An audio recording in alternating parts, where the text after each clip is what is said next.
영국의 한 도로에서 물이 점차 차오르는데 차 한 대가 서 있습니다. 차 안에는 한 여성이 갇혀 있는데요. 도와주던 두 남성은 그녀를 뒤로 하고 그 자리를 벗어납니다. 여성은 그 모습을 보며 좌절감에 아무것도 하지 못하는데요. 도대체 어떤 사연이 있을까요? 자세히 한번 알아보겠습니다. 해당 사연은 영국인 에밀리아 씨가 제보하신 내용을 바탕으로 재구성된 스토리입니다. 안녕하세요. 저는 영국인 에밀리아라고 합니다. 저는 아빠가 바다에서 돌아가신 이후로 쭉 엄마와 살았습니다. 아빠는 고기 잡는 선원으로 일하고 계셨는데 폭풍에 휩쓸려 결국 돌아가셨거든요. 엄마는 그 사실을 알고 쓰러지셨고 그때부터 몸이 급격하게 안 좋아지셨어요. 저는 학생이라서 엄마와 함께 쓰는 생활비를 혼자 책임지는 것이 쉽지 않아 빚에 허덕이며 살았죠. 겨우 졸업을 하고 악착같이 살아가던 중 도심의 외곽 쪽에 급여가 많은 일을 찾게 되었어요. 그 일을 하게 되면 아픈 엄마와 떨어져야 해서 고민이 되었지만 돈을 벌기 위해서 독립하기로 결정했습니다. 엄마는 다시 생각해 볼 것을 추천하셨지만 당장 엄마의 약값도 모자랐기에 저에게는 다른 선택이 없었죠. 엄마를 설득하고 저는 다른 지역으로 이사를 하게 되었습니다. 떨어지게 되니 눈에 보일 때보다 더 걱정이 되는 것은 어쩔 수 없더군요. 하루에 한 번은 무조건 연락을 했었습니다. 엄마가 괜찮은지 전화로 상태를 확인할 때마다 다시 같이 살면 안 되겠냐고 묻고는 하셨어요. 하지만 이만큼 급여가 좋은 일을 찾기 어려워 웃고 넘어갔습니다. 영국은 비가 많이 오는데요. 비가 많이 오는 날은 엄마의 몸도 마음도 안 좋아졌었습니다. 저는 그럴 때마다 엄마에게 전화를 걸었죠.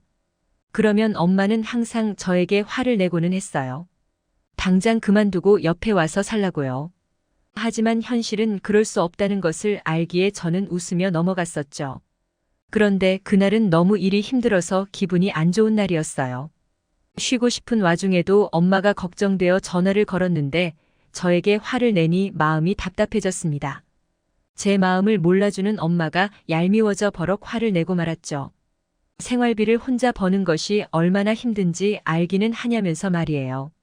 평소와 다른 저의 행동에 엄마는 당황했는지 아무 말도 하지 않더니 전화를 끊어버렸어요. 저는 엄마와 싸우면 먼저 미안하다고 했는데 그날은 도저히 그런 말을 하고 싶지 않더군요. 저는 핸드폰을 던져버리고 잠이 들었습니다. 다음 날은 쉬는 날이니 엄마에게 전화가 오든 말든 잠이나 실컷 자겠다는 마음을 가지고 한 행동이었어요. 다음 날 느지막하게 오후에 눈을 뜨니 바깥에서 엄청난 빗소리가 들리더군요. 눈을 비비며 바깥을 바라보니 비가 정말 심할 정도로 오고 있었습니다. 뉴스에서는 기록적인 폭우가 쏟아지고 있다는 특보가 흘러나오고 있었죠. 저는 문득 아빠가 생각났습니다. 비가 이렇게 심하게 오던 날 아빠가 바닷속으로 사라지셨던 거였죠. 그 후로 엄마와 저는 심하게 비가 오는 날에는 바깥에 나가지 않았습니다. 저는 우울한 생각을 멈추고 던져버린 핸드폰을 찾기 위해 일어나서 주변을 둘러보았어요. 보아하니 배터리가 다 되어서 꺼져버렸더군요. 저는 충전을 하면서 창문 바깥을 가만히 바라보았습니다. 어제 엄마와 그렇게 싸운 것이 생각이 나 찝찝했지만 먼저 연락을 하지 않아야겠다고 생각했습니다.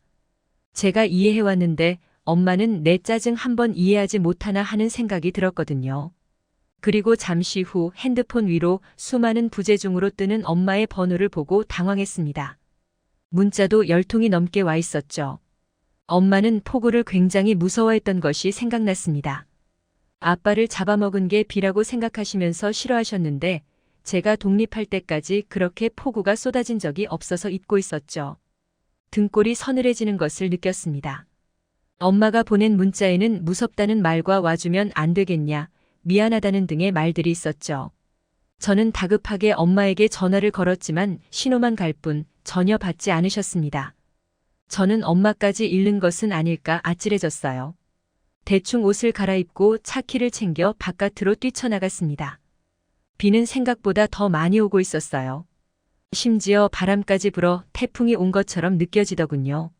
저 또한 이런 날을 굉장히 두려워했지만 엄마를 생각하니 마냥 피할 수만은 없었습니다.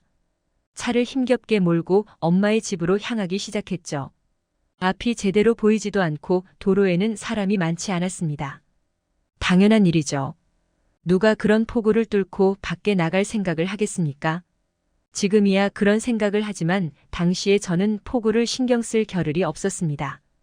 비가 차의 천장을 뚫을 듯이 강하게도 오더군요. 저는 엄마에게 계속 전화를 걸며 앞으로 나아갔습니다. 제가 구매했던 차가 오래된 차라서 그런지 앞으로 나가는 것을 버거워하는 느낌이 들었죠. 앞이 잘 보이지 않는 도로를 달리면서 내가 먼저 죽는 게 아닐까 하는 생각마저 들었습니다. 그 정도로 비가 많이 왔거든요. 엄마의 집이 가까워질수록 도심이 물에 잠겨 있다는 것을 깨달았죠. 영국의 하수구 시설은 오래되어 자주 넘치고는 했는데 그게 생각나더군요. 침수되기 전에 빨리 집에 도착해야 한다는 생각으로 밟기 시작했습니다. 하지만 물은 순식간에 불어나기 시작했고 제 차의 엔진이 과열되었는지 집에 도착하기도 전에 도로 한복판에 멈췄습니다. 더군다나 제가 멈춘 곳이 움푹 들어가 있어서 다른 부분보다 더 물이 차올라 있더군요. 빵빵거리며 지나가는 차들을 무시하고 엄마에게 다시 연락을 넣었습니다. 하지만 여전히 들리는 것은 신호음뿐이었죠. 이대로 가만히 있는 건 아무 소용이 없다는 생각이 들어 우선 차에서 나가기로 결정했습니다. 그런데 차 문이 전혀 열리지 않았죠. 저는 문이 잠겼나 싶어 확인했으나 잠겨있지 않았어요. 당황스러움이 몰려오더군요. 그러다가 창문을 내려야겠다는 생각이 들어 버튼을 눌렀으나 시동이 꺼진 상태에서 창문조차 내려가지 않았습니다. 식은땀이 나기 시작하더군요. 위험하다는 것을 직감하고 핸드폰으로 911 버튼을 눌렀습니다. 그런데 하필 연결이 되고 제 상황을 설명하는 순간 전화가 끊기고 말았어요. 핸드폰을 아무리 켜려고 해도 켜지지 않더군요. 아침에 충전을 많이 하지 않았던 것이 생각났습니다. 죽을지도 모른다는 생각이 머리에 가득 차기 시작했죠. 두려움이 밀려오자 아빠가 생각나더군요. 아빠는 얼마나 두려움에 떨며 세상을 떠났을지. 제가 떠나게 되면 엄마는 세상에 혼자 남게 되는 것인데 괜찮을지 걱정이 되었어요. 그 생각을 하니 뭔가 회복이라도 해야겠다는 생각이 들었죠. 저는 주변을 향해 소리쳤습니다. 제 차는 썬팅이 많이 되어 있지 않아 밖에서도 안이 보이는 편이었죠. 그래서 소리치는 저를 누군가 밖에서 봐주기를 바랐습니다. 그때 폭우 속에서 건장한 체격의 동양인들이 보이더군요. 그들은 뭔가 이야기를 하는 것처럼 보였어요. 저는 그들을 향해 창문에 붙어 주먹을 두드렸습니다. 소리를 쳤으나 들리지 않는 듯 했죠. 그러던 중 어떤 남자가 물속에서 뭔가를 하기 시작하더군요. 한참 뭔가를 하던 사람들 중 한 명이 저를 발견했는지 손가락으로 저를 가리키더군요. 사람들이 저에게 오기 시작했습니다. 저는 살 수 있을 것이라는 희망이 보이기 시작했어요. 그들은 저에게 말을 걸기 시작했는데 잘 들리지 않아서 창문 가까이에 귀를 댔습니다. 한 명이 제게 창문을 깰 수 있는 방법을 차분히 설명하더군요. 저는 운전석에 있는 머리 받침대를 뽑아 창문을 깨기 시작했습니다. 손에 힘이 들어가지 않아 몇 번이고 바닥으로 떨어지더군요. 저를 바라보던 두 남성은 갑자기 제 곁에서 떨어지기 시작했어요. 점차 물은 차오르기에 제 곁을 떠나는 것이 이해는 갔지만 절망스럽더군요.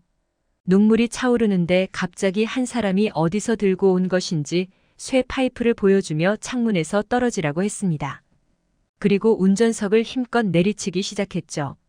몇 번 내리치자 금방 창문이 부서져 내리더군요. 창문에 유리가 있을 수 있다면서 그는 자신의 옷을 깔고 차에서 내릴 수 있게 해주었습니다. 저는 그렇게 공포에서 벗어날 수 있었죠. 감사하다고 이야기를 한참 하니 괜찮다고 한 그들은 금방 또 어딘가로 사라지더군요. 혹시 몰라 모든 차를 확인해 보는 것 같았어요. 몇 사람은 뭔가를 건지고 있었습니다. 뭔지는 몰랐으나 쓰레기인 것처럼 보였죠. 저는 그것을 확인할 틈도 없이 엄마의 집으로 달려갔습니다. 어쩐지 조금 물이 빠진 것 같은 착각이 들더군요. 그렇게 도착한 엄마의 집 앞에서 저는 부서져라 문을 두드렸습니다. 하지만 아무도 나오지 않았죠. 열쇠를 겨우 찾아내 집에 들어가니 엄마가 방 한쪽에 웅크리고 계시더군요. 열이 나고 기력이 없어 보였어요. 저는 엄마의 핸드폰을 찾아내 911에 신고했습니다. 하지만 지체될 거라는 말을 들었고 저는 하염없이 울다가 바깥으로 나갔죠. 그때 방금 봤던 동양인들이 생각났죠. 그들이 근처에 있다는 것을 생각해내고 도움을 청하러 갔습니다. 다행스럽게도 그들은 아직도 그곳에 있더군요. 저는 도와달라는 그 한마디만 반복했고 그들은 저를 따라 나섰습니다. 기억나는 건 그 중에 한 명이 엄마를 업고 그 험한 물길을 헤엄치듯이 가주신 거예요. 덕분에 병원에 갈 수 있었고 엄마는 치료를 받을 수 있었습니다. 어머니는 감기에 걸리셨던 것인데 폐렴까지 겹쳐 있어서 늦게 도착했으면 큰일 날 뻔했다고 하더군요. 저는 안도의 한숨을 쉴 수 있었죠. 저를 도와줬던 그들은 영국 투어를 온 수영 동호회 사람들이었어요. 영국이 비가 오는 줄은 알았는데 이렇게 심하게 올지 몰랐다며 웃더군요. 저는 그들이 물속에서 하고 있었던 일을 물어봤어요. 하수구가 막혀서 물이 빠지지 않은 것이라고 생각되어 물속에 들어가 막고 있던 쓰레기를 치우고 있었던 거였다고 합니다. 어떻게 그런 생각을 할 수 있는지 정말 대단하다고 생각했어요. 영국 사람들이라면 그냥 물이 넘치면 피할 생각만 할 것 같았거든요. 저는 그들에게 다시 한번 감사하다고 말했습니다. 자신의 일도 아닌데 도와준 그들 덕분에 살았던 거니까요. 다행스럽게도 어머니는 잘 회복하셨고 지금까지 건강하게 잘 지내세요. 저 또한 마찬가지고요. 언젠가 한국에 가서 받았던 도움을 그대로 돌려드릴 수 있는 기회가 생기면 좋겠습니다. 지금까지 에밀리아 씨가 보내주신 사연에 대해 소개해드렸는데요. 어떻게 보셨나요? 클립뉴스에서는 여러분의 사연을 기다리고 있으니 소개해주고 싶은 사연이 있으시면 언제든 제보 바랍니다.